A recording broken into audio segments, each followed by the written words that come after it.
UP विधानसभा का monsoon सत्र कल से शुरू होगा, जो 2 अगस्त तक चलेगा। इस सत्र के दौरान विपक्ष उन मुद्दों की स्क्रिप्ट तैयार कर चुका है जिसके जरिए सरकार को घेरा जा सके। माना जा रहा है कि इंडी गठबंधन मॉनसून सत्र में संविधान और आरक्षण के मुद्दों को पूरी ताकत के साथ उठाएगा।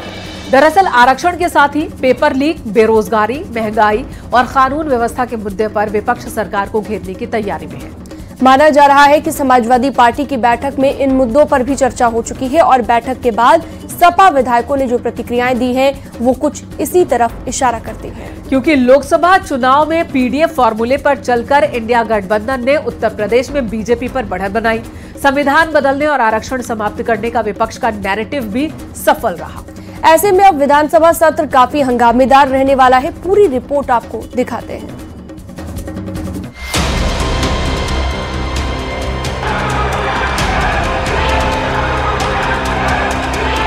जब सदन शुरू होता है तब यही सवाल आते हैं कि विपक्ष के लोग सरकार को घेरेंगे। सरकार सदन को नहीं चलाना चाहती। कल हम लोग विधानसभा शुरू हो रही है, उसमें लड़ने का काम करेंगे। मानसून के मौसम में यूपी विधानसभा का मानसून सत्र हंगामेदार होगा। शब्दों के बाढ़ चलेंगे, मुद्दों की बारिश होगी और पक्ष विपक्ष के नेता आमने सामने होंगे। आज पूरा प्रदेश जिस तरह से बिजली को लेकर परेशान है, किसानों को नारों में पानी नहीं मिल रहा है, लॉ एंड ऑर्डर खराब है, भ्रष्टाचार चरम पर है, इन तमाम सवालों पर चर्चा हुई है। कल हम लोग विधानसभा शुरू हो रही है, उसमें लड़ने का काम करेंगे। कल से शुरू होने वाले मानसून सत्र में विधान परिषद और विधानसभा में विपक्ष सरकार को घेरने की कोशिश में है। उन मुद्दों को पूरी ताकत से उठाने की तैयारी है जिन मुद्दों पर चलकर लोकसभा चुनाव में इंडिया गठबंधन ने उत्तर प्रदेश में बढ़त बनाई। वो मुद्दे हैं आरक्षण, पेपर लीक, बेरोजगारी, महंगाई और कानून व्यवस्था। लोकसभा चुनाव में यूपी में सपा कांग्रेस के इंडिया गठबंधन ने एनडीए को शिकस्त दी है। इसी जीत ने केंद्र में बीजेपी की पूर्ण बहुमत की सरकार नहीं बनने दी। इससे विपक्ष उत्साहित है। ऐसे में वो पहले से ज्यादा उत्साह और ताकत के साथ सरकार को घेरने की कोशिश करेगा। जब सदन शुरू होता है तब यही सवाल आते हैं कि विपक्ष के लोग सरकार को घेरेंगे। तो कौन मना कर रहा है? कहाँ घेरेंगे? सदन के बाहर कि सदन के अंदर? वो अपनी बात रखें। देखिए, सदन की एक गरिमा है।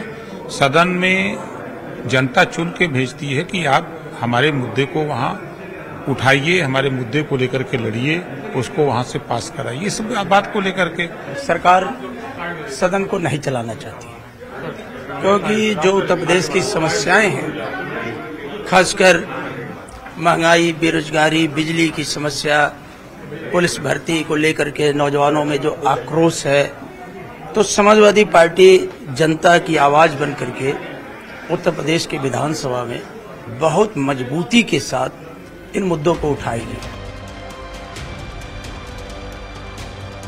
तो दूसरी तरफ उत्तर प्रदेश का वित्त विभाग अनुपूरक बजट लाने की तैयारी में जुट गया है। इस बजट में प्रदेश सरकार अन्य विभागों की जरूरी परियोजनाओं को भी पूरा करने का इंतजाम करेगी। 20,000 करोड़ का अनुपूरक बजट पेश करने की तैयारी है। महाकुंभ, पर्यटन और औद्योगिक परियोजनाओं के लिए बजट दिया जा सकता है। परीक्षा में नकल विरोधी कानून पर अध्यादेश लाने की तैयारी है। यूपी राज्य राजधानी क्षेत्र और अन्य क्षेत्र के लिए अध्यादेश लाने की तैयारी है। यानी खासकर योगी सरकार का फोकस मानसून सत्र में अनुपूरक बजट के साथ नकल विरोधी अध्यादेश पर है। इस मानसून सत्र में योगी सरकार 20,000 करोड़ का बजट पेश कर सकती है। दरअसल बात की जाए अगर बजट की, तो महाकुंभ और औद्योगिक परियोजनाएं, वहीं पर्यटन के लिए ये बजट आवंटित हो सकता है। और अगर इस मानसून सत्र की बात की जाए तो इसमें योगी सरकार तमाम तरह के अध्यादेश भी लेकर आएगी, तमाम प्रस्ताव लेकर आएगी। और समाजवादी पार्टी और विपक्ष की अगर बात की जाए तो सत्ता पक्ष को घेरने के लिए आज एक बैठक हुई और मंथन हुआ कि भारतीय जनता पार्टी की योगी सरकार को इस मानसून सत्र में घेरने का काम विपक्ष करेगा। हालांकि भले ही विपक्ष सरकार को घेरने की तैयारी में हो, लेकिन अखिलेश यादव इस बार यूपी विधानसभा में नजर नहीं आएंगे, क्योंकि वो अब दिल्ली की राजनीति में पूरी तरह से सक्रिय हो चुके हैं। Bureau report, news 18।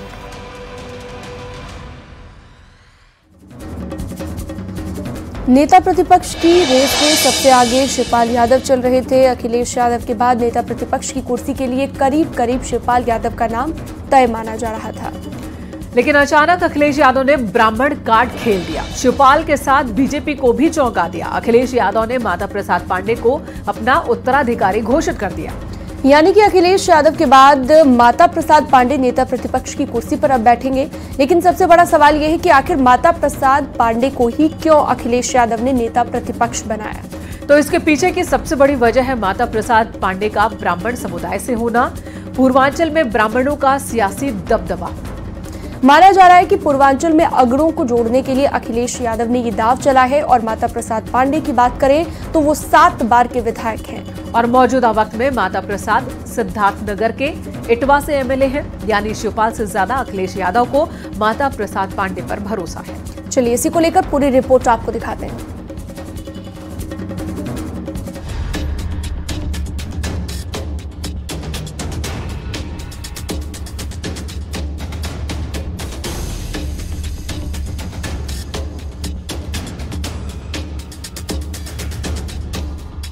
जिस कुर्सी को छोड़ अखिलेश यादव दिल्ली की सियासत में उतरे, जिस सदन को छोड़ अखिलेश यादव केंद्र की राजनीति में ताल ठोकने लगे,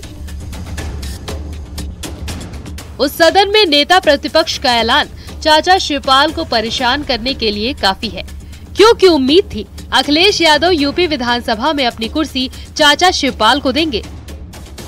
लेकिन मानसून सत्र से ठीक पहले सपा अध्यक्ष के फैसले ने शिवपाल यादव की उम्मीदों पर पानी फेर दिया। चाचा शिवपाल सिंह यादव को आज उनके भतीजे अखिलेश यादव ने एक बार फिर से गच्चा देकर उनको उनकी हैसियत बता दी है। अधिकतर सपा विधायकों के समर्थन के बावजूद शिवपाल सिंह यादव का पत्ता कटना बताता है कि अखिलेश का विश्वास न तो पीडीए में है और न ही वो लोकतंत्र के हिमायती हैं। दरअसल नेता प्रतिपक्ष की रेस में माता प्रसाद पांडे को छोड़ तमाम बड़े बड़े नेताओं का नाम था। शिवपाल यादव रेस में सबसे आगे थे। इंद्रजीत सरोज के नाम की भी चर्चा थी। राम अचल राजभर भी उम्मीद पाले बैठे थे और ओम प्रकाश सिंह भी इस रेस में बने हुए थे। लेकिन अखिलेश यादव के फैसले ने न सिर्फ शिवपाल यादव को चौंकाया, बल्कि बीजेपी भी अखिलेश यादव के ब्राह्मण कार्ड से हैरान है, क्योंकि माता प्रसाद पांडे ब्राह्मण चेहरा है। अखिलेश का ये दाव अगड़ों को जोड़ने के लिए माना जा रहा है। माता प्रसाद पांडे सिद्धार्थनगर के इटवा से विधायक है और 7 बार विधायक रह चुके हैं। साथ ही यूपी विधानसभा के पूर्व स्पीकर भी रह चुके हैं। यानी अखिलेश यादव ने माता प्रसाद पांडे को नेता प्रतिपक्ष बनाकर सवर्ण को जोड़ने का दांव चल दिया है। अब ये राष्ट्रीय अध्यक्ष जी का निर्णय है। पार्टी का तो एजेंडा पीडीए ही है और उसको हम आगे बढ़ाने की कोशिश करें। आपको लगता है क्षेत्र का संतुलन भी देखा गया? आप हो गए, वर्मा जी हो गए प्रतापगढ़ से, 2 लोग पश्चिम से हो गए, अमरोहा मुरादाबाद से। क्षेत्र और जाति का संतुलन रखा गया इस फैसले में। अब ये अध्यक्ष जी, हमारे राष्ट्रीय अध्यक्ष जी का निर्णय है, उसके बारे में हम क्या बताएं। कल से विधानसभा सत्र भी शुरू हो रहा है। कौन से अहम मुद्दे होंगे? सरकार को किस पे घेर? बहुत मुद्दे हैं। हम देखिए उसमें कौन मुद्दा लिया जाता है।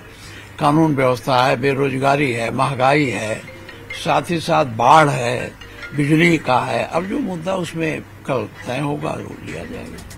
यानी सोमवार से यूपी विधानसभा में नेता प्रतिपक्ष की कुर्सी माता प्रसाद पांडे संभालेंगे। इसी के साथ सपा ने अपने कद्दावर नेता कमाल अख्तर को मुख्य सचेतक बनाया है, तो वहीं महबूब अली को भी बड़ी जिम्मेदारी सौंपी है।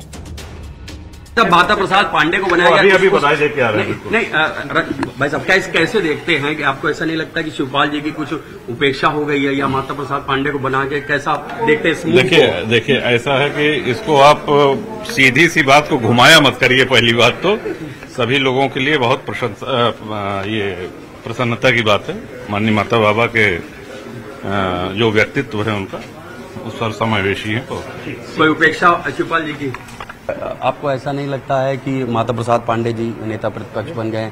हम लोग उम्मीद जता रहे थे, बाहर भी उम्मीद जताई जा रही थी शिवपाल जी उस पद पे होंगे, कुछ उनकी उपेक्षा हुई है? नहीं, देखिए फैसला राष्ट्रीय नेतृत्व का है, जो राष्ट्रीय नेतृत्व ने स्वीकार करता है। सभी विधानमंडल की बैठक हुई और उसमें ये जिम्मेदारी पूरे विधानमंडल ने राष्ट्रीय अध्यक्ष जी को दी। जो उनका फैसला एक विधायक उसको मानता है और पूरी पार्टी उसको मानती है। खैर, नेता प्रतिपक्ष की रेस में एक बार फिर अखिलेश यादव पीछे छूट गए, लेकिन अखिलेश यादव का दांव आगामी उपचुनाव के लिए कारगर माना जा रहा है, क्योंकि 10 सीटों पर होने वाले उपचुनाव में एक बार फिर बीजेपी और समाजवादी पार्टी आमने सामने आने वाली है। Bureau report, news 18।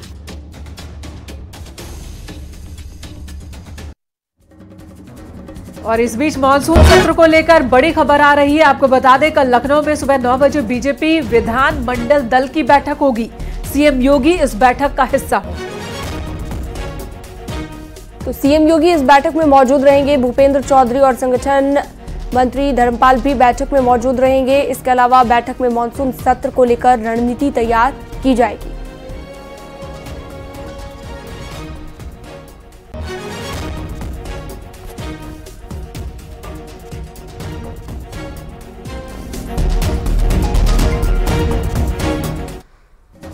दिल्ली में बीजेपी शासित राज्यों के मुख्यमंत्रियों की बैठक दूसरे दिन भी जारी रही और इस मीटिंग में बीजेपी शासित सभी राज्यों के मुख्यमंत्री और उप मुख्यमंत्रियों सहित प्रधानमंत्री नरेंद्र मोदी, गृह मंत्री अमित शाह और अन्य कई नेता शामिल हुए। पार्टी संगठन के प्रमुख नेता भी मीटिंग का हिस्सा रहे। जानकारी के मुताबिक उत्तर प्रदेश और असम समेत 5 राज्यों के मुख्यमंत्रियों ने पीएम मोदी के सामने विस्तृत प्रेजेंटेशन दिया है। साथ ही प्रधानमंत्री ने न केवल मुख्यमंत्रियों से फीडबैक लिया, बल्कि उन्हें अन्य राज्यों के किसी विशेष गवर्नेंस पॉलिसी को अपनाने के लिए भी प्रोत्साहित किया है, जिससे बड़े पैमाने पर लोगों को लाभ मिल सके। जानकारी के मुताबिक पीएम मोदी ने मुख्यमंत्रियों से कामकाज का ब्यौरा लिया। साथ ही राज्य और केंद्र सरकार की योजनाओं पर चर्चा हुई। सरकार की नीतियों को लागू करने पर भी चर्चा हुई और इसके साथ ही आगामी उपचुनाव को लेकर चर्चा हुई और इस मीटिंग में सरकार और संगठन के बीच समन्वय पर भी बातचीत हुई और एक पेड़ मां के नाम अभियान पर भी चर्चा हुई। और अब बात दिल्ली में मौत की कोचिंग की कर लेते हैं। जिस दिल्ली को अरविंद केजरीवाल झीलों का शहर बनाने का सपना दिखा रहे थे, उसी दिल्ली में हल्की सी बारिश के बाद भी आपको कदम कदम पर झील दिख जाएंगे। लेकिन लचर सिस्टम पर सवाल तब उठे जब दिल्ली के एक कोचिंग सेंटर के बेसमेंट पर पानी भरने से 3 लोगों की मौत हो गई। ये घटना दिल्ली के ओल्ड राजेंद्र नगर की है, जिसमें अंबेडकर नगर की श्रेया यादव की भी जान चली गई है। तो वहीं आईएएस की तैयारी कर रही तानिया सोनी और नेविन डाल्विन को भी लचर सिस्टम ने मार डाला। अब इस घटना के बाद आम आदमी पार्टी की सरकार सवालों के घेरे में है। आपको पूरी रिपोर्ट दिखाते हैं।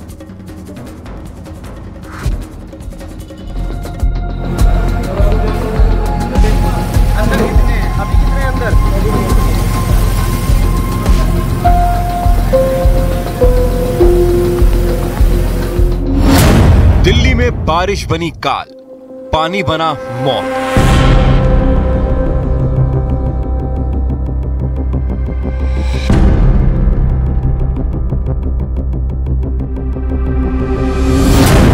बेसमेंट में भरा पानी, 3 छात्रों की दर्दनाक मौत।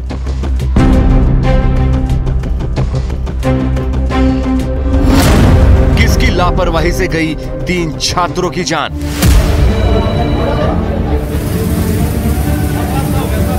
बेसमेंट में पानी भरता रहा, उसमें मौजूद छात्र चीखते रहे और बाहर लोग बेबस देखते रहे।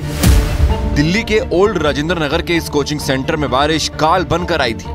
बेसमेंट में कई छात्र अपने भविष्य के सपनों को संजोए उन सपनों को साकार करने की कोशिश में जुटे थे, लेकिन बारिश की बूंदों ने उन सपनों को बर्बाद कर दिया। धीरे धीरे बेसमेंट में पानी भरने लगा और वहां मौजूद छात्रों का दम घुटने लगा और इस हादसे में 3 छात्रों की डूबने से तड़प तड़प कर मौत हो गई, जिसमें 25 साल की 2 छात्राएं थीं और एक 28 साल का छात्र। सवाल सिस्टम से है, सवाल उस कोचिंग सेंटर से है जिसके बेसमेंट में यह हादसा हुआ, क्योंकि लाखों की फीस जमा कर रहे इन छात्रों को अपने सुनहरे भविष्य के बदले मिली सिर्फ मौत। ये तीनों छात्र आईएएस बनने आए थे, लेकिन लेक्चर सिस्टम के आगे हार गए।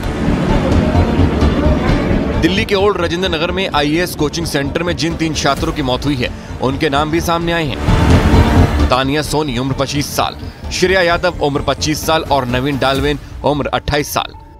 बेसमेंट में लगभग 12 से 13 फीट पानी थी, जिसके बाद हमारी टीम ने हमारे रेस्क्यूअर ने बहुत गहन सर्च के बाद अभी तक 3 बॉडी रिट्रीव की है, जिसमें 2 लड़की 1 लड़का।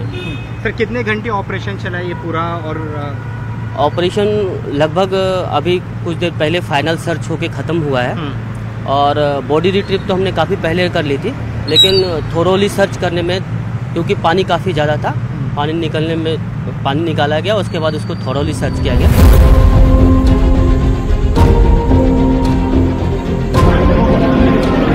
दिल्ली में शनिवार को भारी बारिश हो रही थी। इसी दौरान ओल्ड राजेंद्र नगर के एक कोचिंग सेंटर के बेसमेंट में पानी भरने लगा। इस दौरान वहां कुछ छात्र पढ़ाई कर रहे थे और वो उस पानी में फंस गए और देखते ही देखते बेसमेंट में 10 से 12 फीट पानी भर गया। छात्रों के मुताबिक बेसमेंट में भरा पानी बहुत गंदा था, उन्हें कुछ दिखाई नहीं दे रहा था। इस दौरान करीब 13 से 14 छात्रों को बचा लिया गया। फायर ब्रिगेड के अधिकारियों के मुताबिक शनिवार शाम करीब 7:15 बजे बेसमेंट में छात्रों के फंसे होने की सूचना मिली थी। फायर ब्रिगेड और एनडीआरएफ के बचाव अभियान शुरू होने के कुछ घंटे बाद ही 3 छात्रों के शवों को बरामद किया गया। यहाँ स्थिति बेहद दर्दनाक है। आप समझ सकते हैं कि ये हादसा कितना दर्दनाक है, क्योंकि अभी ये नहीं पता है कि कितने छात्र अंदर उस वक्त हादसे के वक्त यहाँ पर थे, लेकिन जो शव है वो यहाँ से निकल रहे हैं। तीसरा जो शव है वो अब यहाँ से निकाला जा चुका है और अभी अगर आप तस्वीर देखेंगे तो यहाँ तस्वीर ऐसी है कि यहाँ पानी लगातार निकाले जाने का काम चल रहा है। फिलहाल दिल्ली में हुए इस हादसे पर सियासत गर्मा गई है, तो वहीं पुलिस ने अपनी जांच तेज कर दी है। डीसीपी सेंट्रल हर्षवर्धन के मुताबिक इस हादसे में क्रिमिनल केस दर्ज किया गया है। उधर रात में बेसमेंट में भरे पानी को निकालने की कवायदें चल रही हैं। इधर कोचिंग सेंटर के बाहर सैकड़ों की संख्या में आक्रोशित छात्र जुट गए। गुस्साए छात्र प्रदर्शन करने लगे, जिन्हें समझाने में पुलिस को कड़ी मशक्कत करनी पड़ी। हालांकि इससे छात्रों का गुस्सा कम नहीं हुआ है और सुबह भी कोचिंग सेंटर के पास सड़क पर बैठकर कई छात्र प्रदर्शन करते रहे।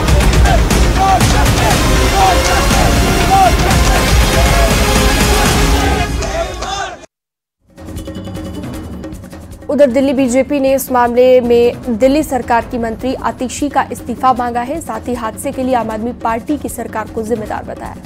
बीजेपी इस हादसे के विरोध में कल प्रदर्शन करेगी और वहीं आम आदमी पार्टी का कहना है कि अगर ऐसा कुछ हुआ है तो इसमें बीजेपी भी जिम्मेदार है। झीलों का शहर बनाना था दिल्ली को। 3 नौजवान बच्चे युवा हमारे साथ थे, एक बेसमेंट में डूब के मर जाते हैं देश की राजधानी में। यह अरविंद केजरीवाल का मॉडल है, यह आम आदमी पार्टी का मॉडल है। किस स्थिति में लाकर खड़ा कर दिया इन्होंने। उन परिवारों से पूछो जिन्होंने अपने नौजवान बच्चों को खोया, क्या बीत रही होगी उनके ऊपर, जो उनके उज्जवल भविष्य के लिए उनको कोचिंग सेंटर्स में भेज रहे थे। क्या पता था वो बेसमेंट उनको निकल जाएगी। ये है उनका झीलों का शहर। इसमें तो डायरेक्ट क्रिमिनल नेग्लिजेंस का केस बनता है।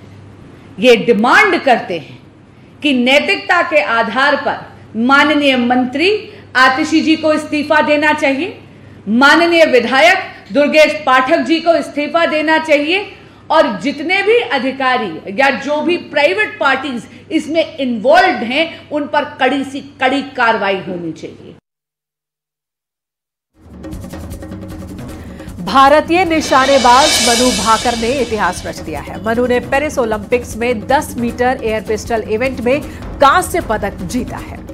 मनु ओलंपिक में मेडल जीतने वाली पहली भारतीय निशानेबाज बन गई हैं। मनु की सफलता पर पीएम मोदी से लेकर सीएम योगी तक ने उन्हें बधाई दी है। इस पर दिखाते हैं आपको ये रिपोर्ट।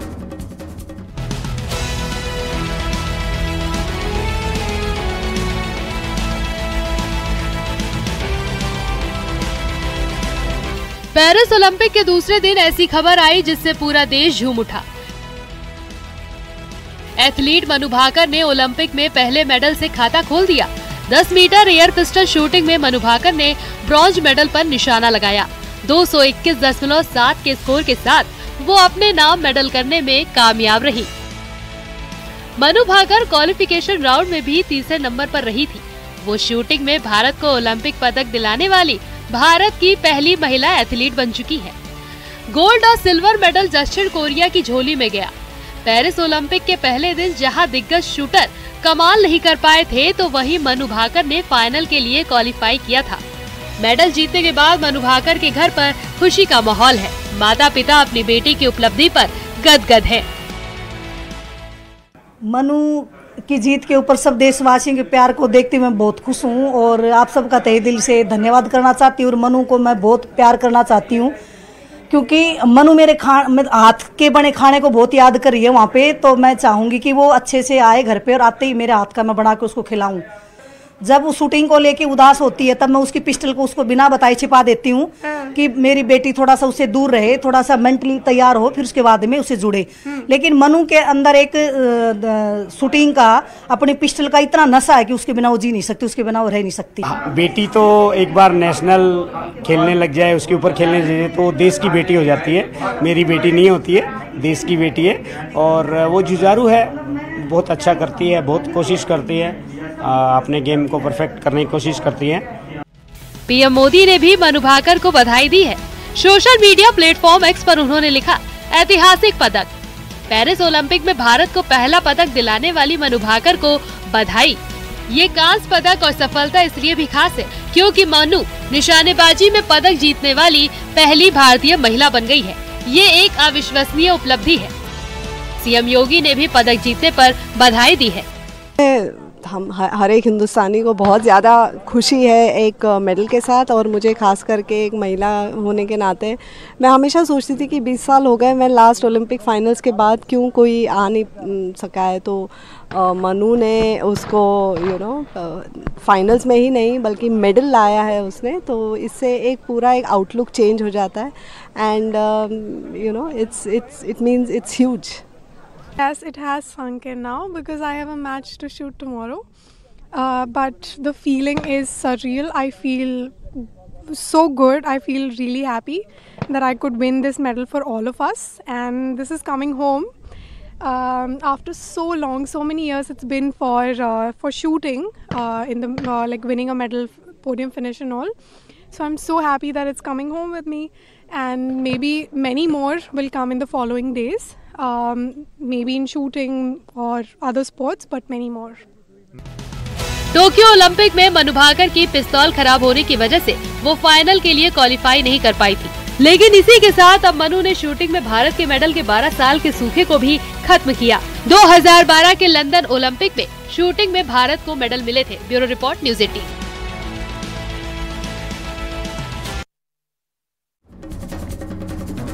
उधर निशानेबाजी में भारत को मिले पहले पदक को लेकर रिलायंस फाउंडेशन की चेयरपर्सन और इंटरनेशनल ओलंपिक कमेटी की सदस्य नीता अंबानी ने निशानेबाज मनु भाकर को बधाई दी है।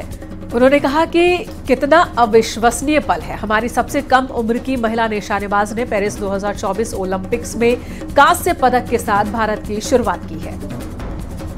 उन्होंने लिखा, बधाई हो मनु भाकर, ओलंपिक में 10 मीटर एयर पिस्टल में जीतने वाली पहली भारतीय महिला और ऐसा करने वाली हमारी सबसे कम उम्र की भारतीय निशानेबाज के रूप में आपने इतिहास रच दिया है। मुझे यकीन है कि आज आपकी सफलता भारत भर के युवा एथलीट्स को बड़े सपने देखने और अपना सब कुछ झोंकने के लिए प्रेरित करेगी। भारतीय ध्वज को ऊंचा रखें, गो इंडिया गो, हम सभी को गौरवान्वित करें। नीता अंबानी, IOC सदस्य।